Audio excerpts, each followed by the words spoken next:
Bonjour, alors je suis Olivier Andro, je suis conseiller municipal dans le groupe minoritaire Gauche Écologie à la Seine-sur-Mer. Je vis dans cette ville depuis longtemps, j'y ai fondé mon foyer avec mon épouse, nous avons des enfants. Ils sont grands maintenant, ils font des études. Et donc je suis investi dans la vie de la cité puisque j'ai été précédemment adjoint au maire, notamment sur les thématiques des solidarités, de la santé, bref, tourné vers le social.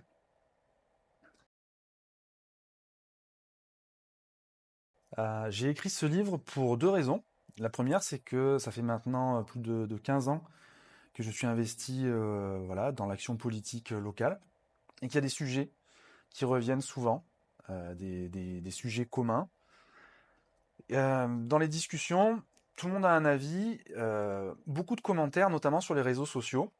Et en fait, dans cette espèce de maelstrom, dans cette immédiateté, cette frénésie qui nous fait courir toujours plus vite, je me suis dit que prendre le temps de réfléchir, d'écrire un livre à partir des échanges que j'ai eus avec toutes les personnes que jusqu'à maintenant j'ai croisées à la Seine, ça pouvait être intéressant pour prendre le temps, justement.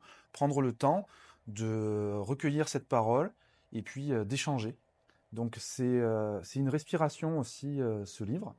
Et puis la deuxième raison, c'est parce que il y a des choix à faire pour la ville, des choix qui engagent pour de nombreuses années. Et bah, il m'a paru important de pouvoir transcrire ces choix et de pouvoir les mettre en débat avec ceux qui ont lu ce livre et ceux qui s'intéressent à la vie de la ville de la Seine-sur-Mer.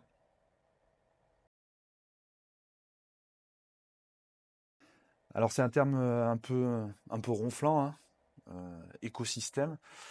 Un écosystème, en fait, ça désigne un ensemble cohérent dans lequel il y a de la vie et cette vie, elle est fondée à la fois sur la diversité et sur l'équilibre. Donc habiter la ville en écosystème, c'est pour dire, dans ce petit bouquin, qu'on doit s'occuper de différents sujets, mais qu'en fait tous ces sujets ont un lien avec les autres.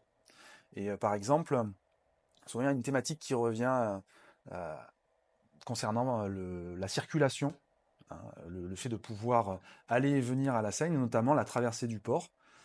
Donc c'est un sujet en soi, la traversée du port, et en même temps c'est un sujet qui est connecté à d'autres, à savoir comment aujourd'hui et demain on va se déplacer, comment on peut utiliser, améliorer les transports en commun, quelle place finalement on va laisser à la voiture dans le futur, parce qu'on est dans voilà, une crise climatique qui va nous imposer, je pense, moins de transports individuels et plus de transports collectifs. Et donc, quand je parle d'écosystème, eh bien, c'est pour parler des sujets du quotidien et voir comment on peut les organiser, comment aujourd'hui on peut, alors voilà, j'ai mieux géré les lignes de bus. Aujourd'hui, les lignes de bus, puisque c'est le seul transport en commun dont on dispose à la Seine et dans la métropole, il n'y a pas assez de fréquences. Elles sont encore trop mal connectées et elles sont parfois sous-utilisées. Par exemple, les lignes maritimes, puisque la Seine partage la rade voilà, avec d'autres communes, notamment Toulon.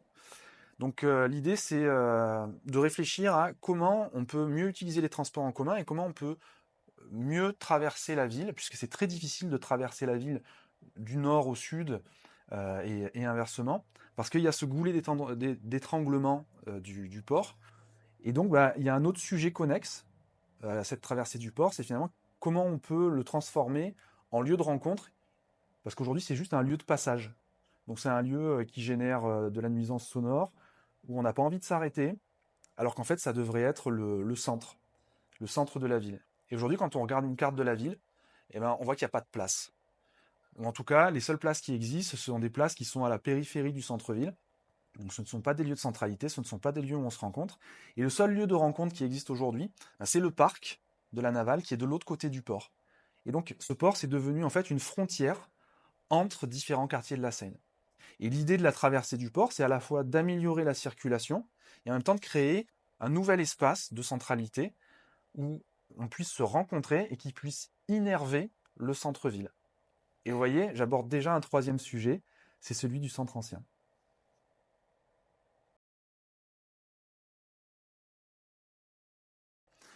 Alors, par moyen, il faut voir ce qu'on entend. Les moyens, ça peut être le personnel qu'on a à disposition, euh, les outils de la municipalité et de la métropole. Et puis, bien évidemment, le nerf de la guerre, c'est le budget. Alors aujourd'hui, on est dans une thématique de restriction budgétaire, hein, on en parle beaucoup en cette fin d'année 2024.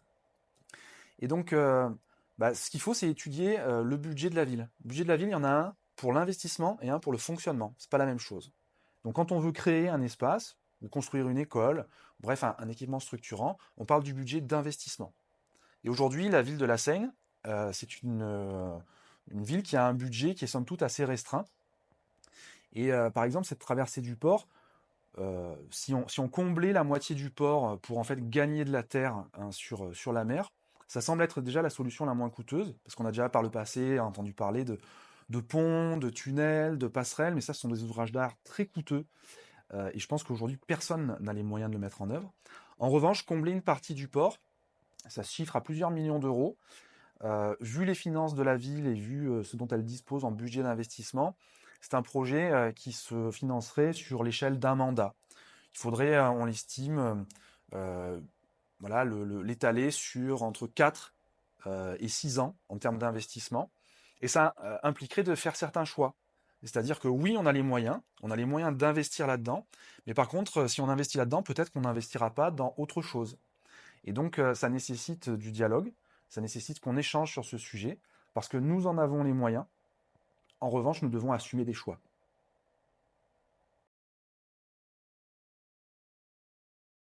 Alors déjà, quand tu dis on ne peut pas se garer, je ne suis pas d'accord, parce que la Seine est l'une des rares villes dans l'agglomération où on peut se garer gratuitement en bordure de voirie. Alors c'est temporaire, on ne peut pas y rester trop longtemps, mais déjà le stationnement en bordure de voirie est gratuit. Ensuite, il y a des parkings en centre-ville. Il y a un parking au parc de la Navale, il y a le parking Martigny, un parking à étage. Il y a un autre parking qui vient d'être ouvert récemment, vraiment à la toute entrée de la ville, vers l'avenue Gagarine. Donc des stationnements, il y en a. Mais souvent la question qui revient, dans celle que tu poses, il n'y a pas assez de place.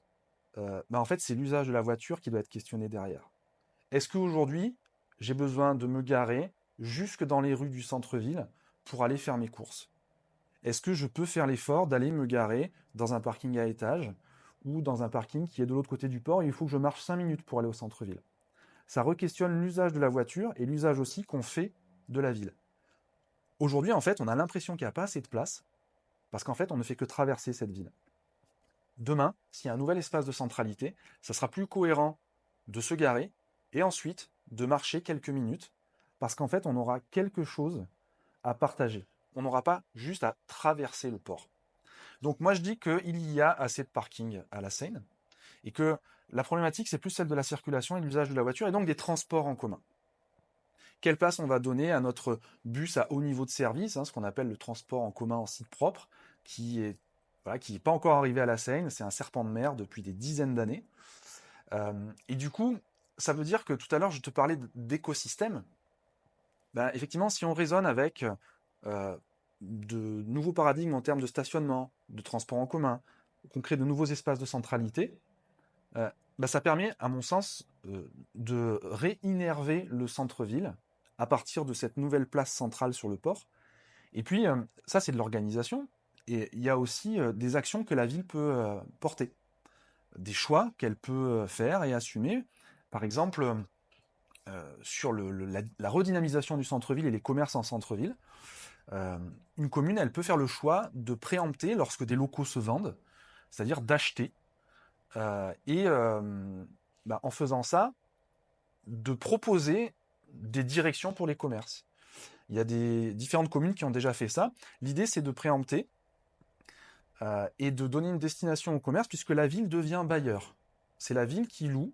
Et donc la ville, elle a un pouvoir de décision, elle peut orienter, elle peut sélectionner les différents types d'activités de manière à les rendre plus cohérents. Parce que aujourd'hui, on peut avoir une rue avec 100% de snacks ou de fast-food, et puis rien d'autre. Et ben ça, par exemple, c'est pas cohérent. Une ville qui aurait préempté, elle peut décider à un endroit d'y mettre des commerces de bouche, mais aussi de mélanger avec des services ou avec des commerces, on va dire, à dominante plus culturelle. Mais pour ça, ça impose aussi de faire des choix de long terme, au moins sur un mandat, et de les financer. Puisque préempter, ça veut dire acheter des locaux les remettre en situation d'être utilisés, et ensuite les louer. Mais oui, il y a des leviers d'action pour peu qu'ils soient réfléchis, partagés, clairs, et que ensuite on poursuive ces engagements sur un temps suffisamment long. On peut changer les choses et redynamiser le centre-ville.